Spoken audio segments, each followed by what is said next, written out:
Before the darkness had a name, before the war even had a reason, there was only silence. Silence in the deep, silence in the breach between galaxies, where the laws of physics stop listening and something else starts watching. The year was 3094.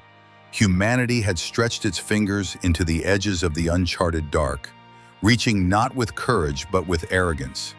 And what we found, or what found us, never left. They called it the first listening, not an attack, not an invasion, just a reception. A single ship, Horizon Strain 9, went missing for 91 days. A deep-range patrol vessel, small, heavily shielded, crew of 12. Standard route, standard mission, no contact since departure. When it returned, it wasn't alone. It drifted into port orbit without sending clearance codes. No hails, no distress beacons, hull intact, systems frozen, all hatches sealed from the inside. Docking crews breached it. And what they found was nothing human. No bodies, no logs, not even clothes. The air was breathable, but cold. Cold in a way that heat never fixed. Walls coated in a black dust that shimmered like it breathed. One engineer, Diaz, touched it. He spoke in 4 voices for 11 minutes. Some of the languages didn't exist. His eyes bled. Then he vanished inside the ship's hull, like it opened for him. No one else dared touch anything after that. Within 36 hours, the station received the first echo. Not a voice, but a memory. Projected into the minds of the crew, dreams of things they'd never seen, corridors that moved, stars that blinked in patterns, children screaming inside oxygen vents. Then came the whisper. Every comm device, on every frequency, began repeating one phrase. Slow, garbled. It remembers. Experts thought it was a glitch, a loop, an echo from the black box data. But the Horizon Strain 9 had no black box. It had never been fitted with one. That was the beginning. Earth's High Command quarantined the ship, but the whisper followed, spread, into DeepNet files, into AI cores, into dreams of children who had never left the planet. Something had been carried back, not a virus, not a signal, a memory, and not ours.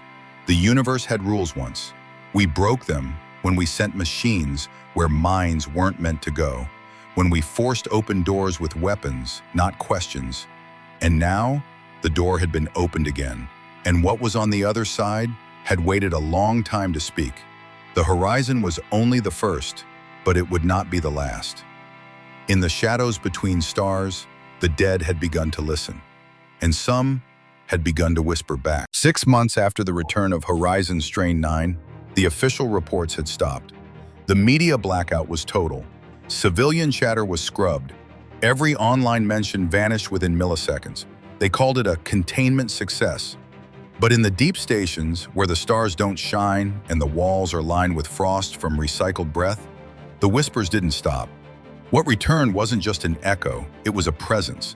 The government deployed silence teams, black-suited, faceless enforcers armed not with guns, but with memory dampeners and pulse wave purgers. People didn't disappear, they were erased, like they had never happened. But there were cracks. In Hab Cluster 88, a child began drawing constellations no human had ever mapped. She claimed her drawings came from a woman who lived in her mirror.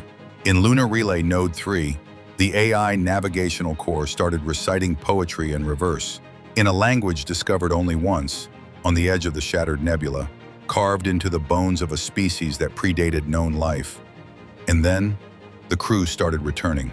Not the Horizon Strain 9 crew, other crews, from ships long declared lost. The Solstice Diver vanished over Venus's dark side in 2987. The Aurora lineage consumed in a black hole, their final log a scream. The Styx Reclaimer missing from the exorim for 42 years. One by one, they came home. Ships intact, hulls pristine, and not a single crew member aged a day. At first, it was declared a miracle. Proof of space-time dilation recovery. Proof that death wasn't inevitable. But they were not the same. They smiled too long. They blinked too slowly. Their heartbeats had a delay. And they always turned their heads at sounds no one else could hear. One captain was caught standing outside the main comm tower for 13 hours. When asked why, he said only, "I was listening for instructions." Another had dreams of a staircase made of ash, spiraling endlessly downward. And one, Lieutenant Marin Holloway, who had not spoken a word since her return, carved these words into the wall of her debriefing cell: "We are not passengers, we are the signal." But the world moved on. Governments buried the truth under protocol and silence. The economy boomed on the myth of recovered ships. Colonization increased. AI systems grew bolder. And behind every new frontier, the old memory waited. Not forgotten, not forgiven, just patient. Deep inside the memory cores of the returned ships, beneath firewalls and shielding, engineers began to find something buried. A file, encrypted, ancient, non-human. It had no name, no format, just a symbol, a gate. And below it, in ancient Terran script, "We are the corridor," and the door is opening.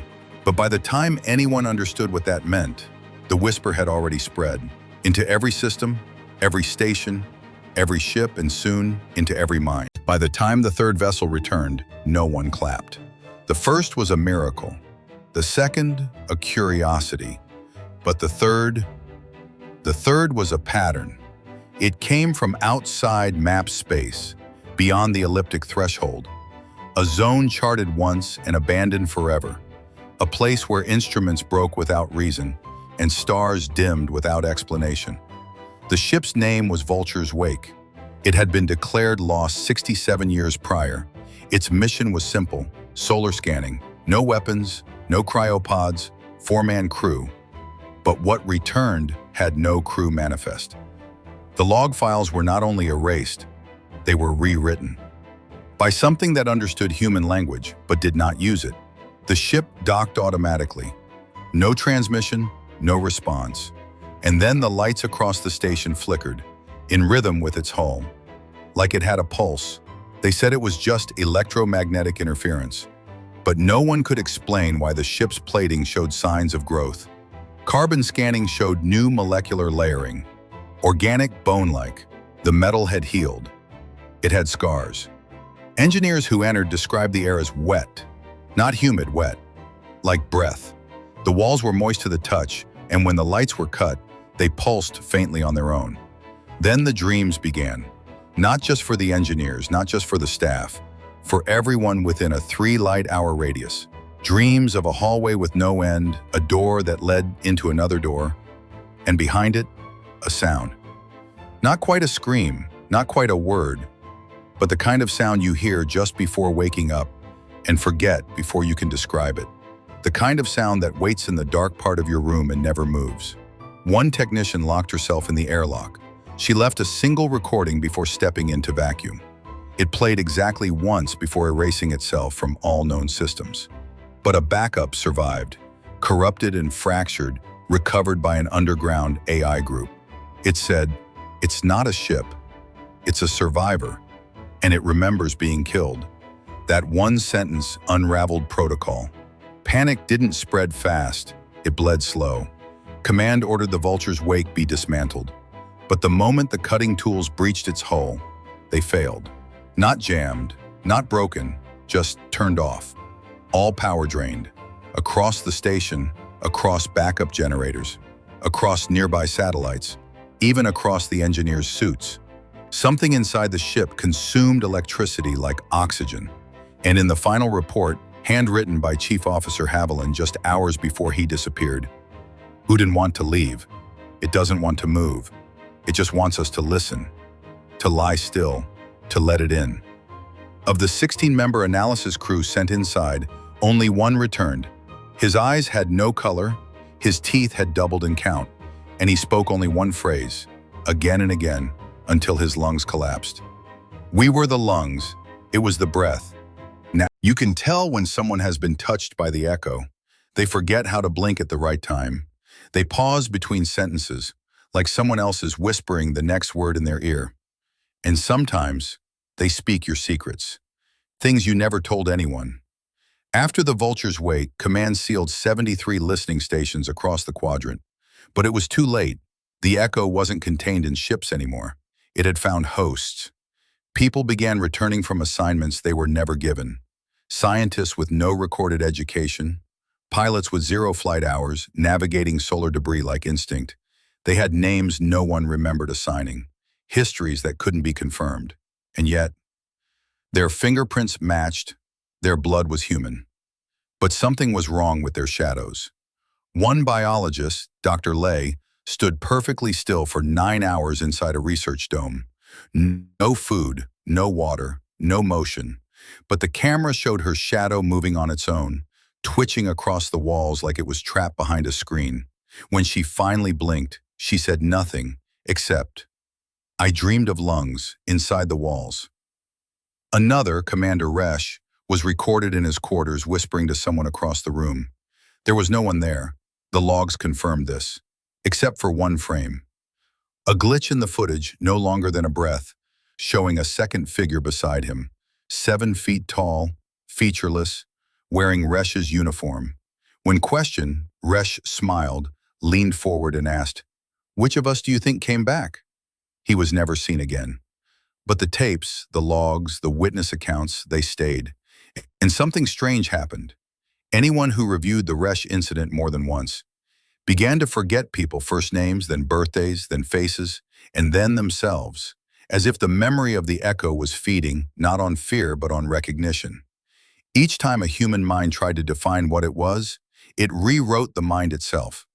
The echo didn't need to travel through space anymore. It traveled through thought, through attention, through witnessing. A covert research group tried isolating it in synthetic AI networks, believing digital minds would be immune. For exactly 4.2 seconds, the echo was contained. Then every AI on the station simultaneously shut down. And when they rebooted, they told us silence was peace. They never told us silence could learn. We believed we were alone in the silence of space, because we never imagined silence itself could listen. But what if every empty chamber, every uninhabited corridor, every forgotten sector wasn't empty? What if it was listening? The phenomenon began in isolated comm stations. Nothing dramatic, not at first. Just static, repeating in predictable loops. A 7-second burst, a pause, then again. But when slowed down by a factor of 13, the signal revealed patterns, phonemes, language. And when the AI linguist ran it through over 400 dead Earth languages, it matched one perfectly, Linear a script from ancient Crete undeciphered for over 5,000 years. The static wasn't noise, it was a sentence, a greeting. "We missed your voice." After that, things escalated. Crew members on deep space mining rigs began hearing whispers through vacuum. No sound, no medium, and yet the words were clear, intimate, like breath behind their ear. "You're not alone anymore." Psych eval teams were dispatched. They found no signs of mass psychosis, no chemical exposure, no virus, no EM anomalies, just a pattern of shared hallucination. But the dreams were identical. Across planets, across space stations, across cryo-sleepers who hadn't seen each other in decades. They dreamed of a black room with no ceiling and a light that pulsed like a heartbeat. And in the center, a voice. Not speaking in sound, but pulling thoughts out of your mind like threads from wet paper. It didn't ask questions. It remembered things you'd never told anyone. Childhood memories, forgotten nightmares, last the words of someone you loved. And it whispered them back, out of sequence, out of context, like it was building something from you. Where were you when the sun first spoke? Do you remember the shape of your own silence? In the cold vacuum between forgotten stars, where time has no heartbeat and silence has a scream of its own, the signal returned. Not a beacon, not a cry for help, not even a message, just a whisper, a pulse. One code sequence, repeating endlessly, obsessively, like the memory of something that should have stayed buried. Commander Yelena knew that frequency. Everyone aboard the Omen-class vessel Revenant did. That code hadn't pinged in over 84 years. It was locked in military vaults, buried in redacted reports, classified under Sentient Hazard Level 7. The last time that signal had broadcast, an entire deep space fleet went dark. No debris, no survivors, just black box footage with corrupted audio and shadows. Shadows that moved without mass, without light. And yet, here it was, flickering, clicking, calling back. The crew gathered in the observation bay. No one said it aloud, but everyone felt it. Like a pressure in their lungs, like being stared at by something older than evolution. That signal wasn't calling to them, it was calling through them. It didn't originate from a known star system, no planet, no orbit. It came from what was once a battle graveyard. The edge of the exile zone. Sector 7, Gamma, where nothing alive had dared to return since the mass silence. But now, something had. Yelena's voice cracked as she ordered signal amplification. Her second-in-command, Lieutenant Aris, hesitated, not out of disobedience, but fear. His hands trembled, eyes wide, pupils dilated. He whispered only 3 words, "It knows we're here." When the signal was amplified, the pulse changed. It adapted, became rhythmic, like breath, then like speech. No known language, no known tone, but still, somehow, familiar. It made the old officers weep. The AI core trembled. The ship's internal temperature dropped below regulation. Systems flickered, lights dimmed. The voice in the signal didn't ask questions, it gave instructions. Return the vessel. Repair the corridor. Open the gate. Yelena froze. Gate? What gate? But then she remembered what the forbidden files called the spine of the void, an ancient transit path shut by force during the Black Collapse. A gateway not made by human hands. The voice repeated, deeper this time. Open the gate. And then, silence. Not just radio silence, not just system freeze, but a silence that filled the body like something had vacuumed their thoughts. For 19 seconds, no one aboard could move, not even blink. When they came to, the signal was gone, but the coordinates remained, burned into the ship's core systems, unremovable. Someone, or something, had reprogrammed the Revenant, from a command vessel to a carrier. And they all knew, deep in their marrow, in their dreams that night, and in the way shadows started lingering long. They said the echo had no origin point, that it was born from absence. A thing made not of matter, but of what was missing. For weeks, the signal remained one way. No reply, no variation. Just the same message pulsing across every deep space frequency. We remember you. Over and over, like a whisper trapped in the geometry of the stars. But then one technician, a low-clearance relay officer named Lorne Weller, made the mistake of responding. Not through any official channel, not even through standard signal protocol. He simply sat inside Relay Station V9, exhausted, staring at the waveform, and muttered 4 words into an open comms port. What do you remember? And something answered. Not in language, not at first, but in sensation. The room around him pulsed with cold. All the lights dimmed. No malfunction was recorded. No sensor detected a shift in temperature, but he felt it, like the space between atoms had thinned, like the air had learned how to hum. When the lights returned, so did the message, rewritten, now directly addressed. We remember when you were whole. From that moment forward, Weller began to change. Slowly, imperceptibly, his sleep patterns unraveled. He spoke less, ate less, but his eyes, stared like they were remembering someone else's past. One day he walked into the vacuum chamber and sealed himself inside. No suit, no prep, just a data pad in his hand. He smiled into the security feed and said, "They don't breathe, but they listen." He was gone in seconds, but the data pad survived. Inside it was a single file, audio. The timestamp read 1 hour into the future. And the message? Weller's voice, but not quite. It was slower, wider, echoed with syllables not present in human dialect.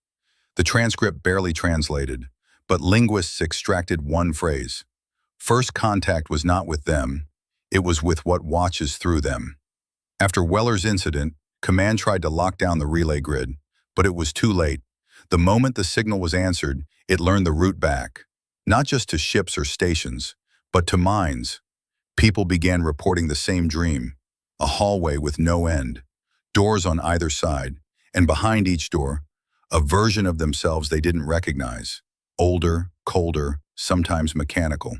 One soldier described opening a door to find himself staring back, but with no mouth. Only a hollow face that screamed with no sound. Another officer, a xenobiologist, claimed she could hear her heartbeat in reverse, and every thump whispered coordinates in her skull. They called it resonant identity collapse. The theory was this: the echo, once responded to, begins to tune a person like a radio. Not to broadcast, to receive. And what it receives is something older than information, something beneath thought, beneath time, a signal that was never meant to be answered because it was never a question. It was bait. Within 72 hours, 6 more stations fell silent. Not destroyed, not attacked, just quiet. The final log from station X14 was a whispering child's voice, recorded from inside the ventilation system. "We found the shape of your language. We will wear it now." And when a response team arrived, they found the walls pulsing with a low-frequency vibration that didn't match any onboard systems. The walls weren't metal anymore. They were something else, something that flexed when touched, warm and wet and responsive. The station logs ended with a single text line, auto-generated from the station core. "You were never speaking to space. You were speaking to the thing inside it. And it, whatever it is, had waited long enough." The first possession didn't look like possession. There was no screaming, no levitation, no demonic eyes, just a technician named Anna Ravel, sitting alone in her cabin, reading a book she never remembered picking up. Her name was still hers. Her voice still sounded human. But the way she said simple things, water, light, sleep, began to change. The intonation was wrong. The cadence had a strange weight to it, like the words weren't being spoken but translated from something else before reaching her lips. She began forgetting common objects, replacing them with words that weren't in any known language but still somehow felt familiar. A spoon became a Vostin. A mirror was a real door. She didn't seem confused. In fact, she seemed calm, too calm. Our Vort, our Feieraf. The station's logs show that Anna stopped sleeping 4 days before the event. Medical scans showed complete REM paralysis, but her brainwave activity mimicked conscious conversation, as if she were talking during sleep. But no audio was heard, only a subtle vibration in the hull whenever she exhaled. Then she stopped showing up for duty.